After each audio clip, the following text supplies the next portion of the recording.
I think I was the most fortunate man in the world.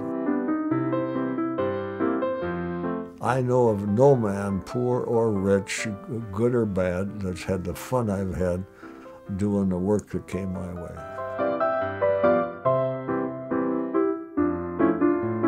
I'm born in Stanton, and I grew up on the Kildare line until I was 10 years old. My dad was clerk of court in Stanton, and basically his job was to help the Germans learn to talk English. My high school career was interesting.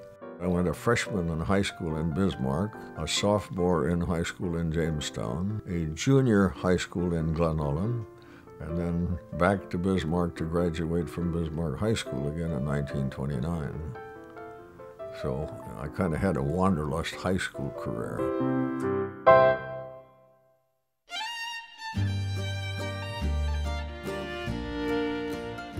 I planned on farming. I was going to take a course in agriculture. I belonged to the Alpha Gamma Rho fraternity at North Dakota State University.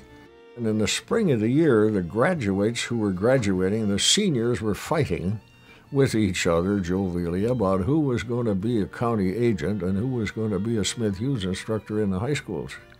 But the county agents got 11 months' pay, and the school teachers got 9 months' pay. I had a sister in high school and a widowed mother in Bismarck. And I just decided it'd be better for me to get my sister through high school than it would be for me to try to get a college education to make less than half as much money as I could make not. And then I more or less became a salesman.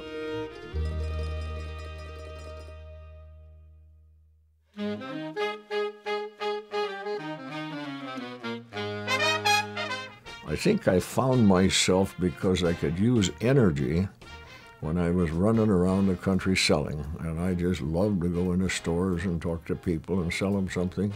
I worked 7 years calling on the dealers in North Dakota for fiberglass and paint, and I moved over and started my own company. All I had at the time I started was floor wax and furniture polish. You had to start someplace.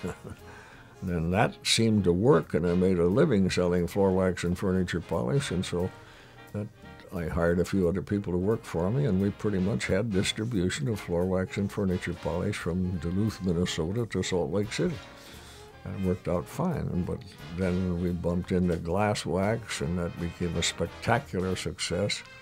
So then we moved along into other products. Well, my break point was September 17th, 1947 in Chicago.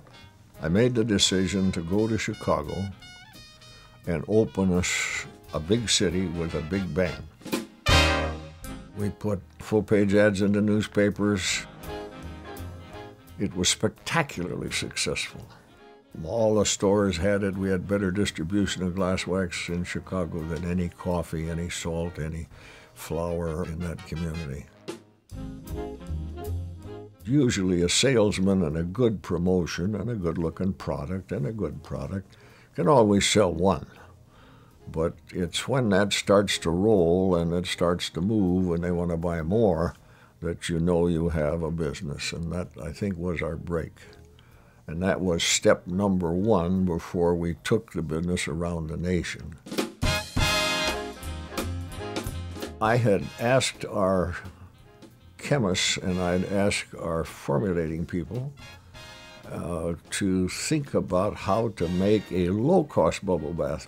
I just thought it was a great product but didn't have a name.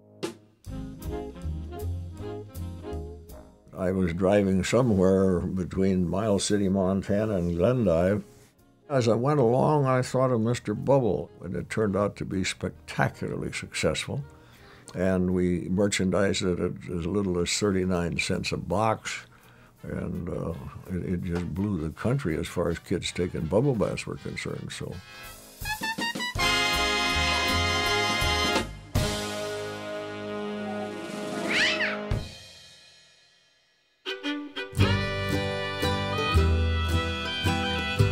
I just came out here with Russell Reed. He ran our State Historical Society from 1928 on until he passed away in the late 60s. And Russell certainly was not my kind of a man because I'm loud and noisy and he's a quiet student. But somehow or another, he was a good acquaintance of mine, and I just loved the guy. And in the meantime, a Mrs. Organ had the Rough Riders Hotel, and she was a widow lady, and her ex-husband had won it in a poker game years and years before. And it had kind of dilapidated and ran down, and Russell wanted it because the Rough Rider Hotel in North Dakota is a very historical building. He didn't have any money or budget to buy it with, so I bought it and took the title up, laid it on his desk and said, I'll give it to you. So he went to the next session of the legislature to get some money to clean it up and fix it up and straighten it up as a little museum. And he didn't get any money and they wouldn't do it. So he brought me back the title to the hotel in Madora, and I smiled and looked at it, and I came out here and stood in front of it, and we shook our heads, and I didn't know what to do with it.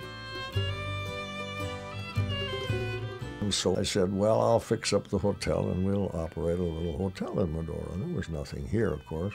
So I started fixing it up and found out there was no sewer and no water, and there were no sidewalks, no streets in the town.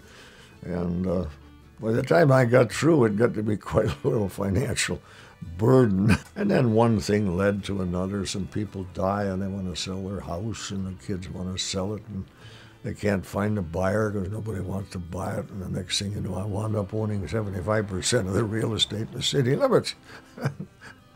Not by design, not by desire, but just mechanically, that's the way it happened. I was here.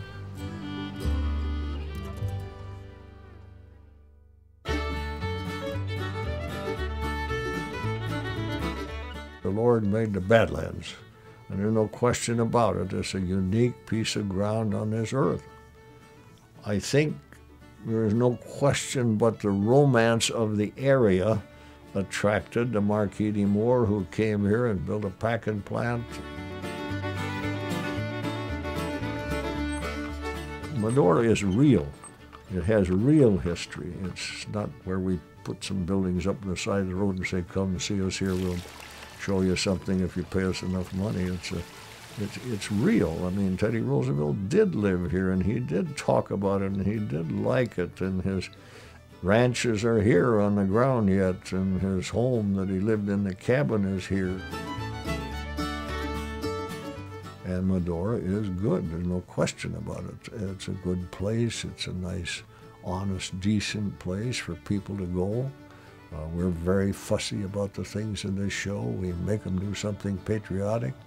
We make them have a clean show with no dirty jokes. We make them always put a little piece of religion in. We make them always have a little something in there for the children.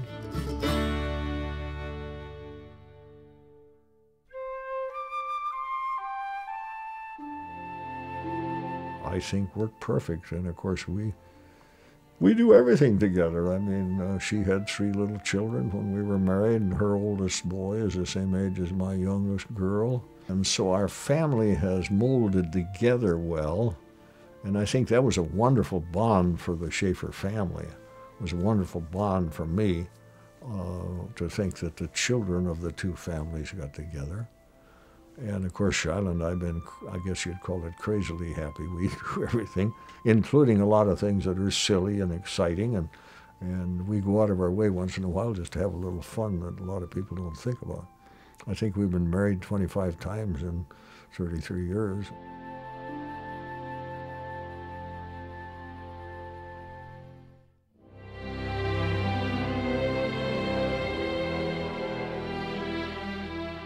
Well, I think my legacy was learning to work when I was young, and I became excited about working, and I loved work, and I worked at so many different things and had so many different employees that I think I acquired a great education on living and working. And I loved to work. I had lots of ambition, and I didn't need a lot of sleep, and I worked in the morning, and I worked in the evening, and I think I had a love for doing something. I had energy. I think if I wouldn't have found work to do, I'd have wound up in jail, really. I loved to work and do things. And I didn't have a lot of talent either.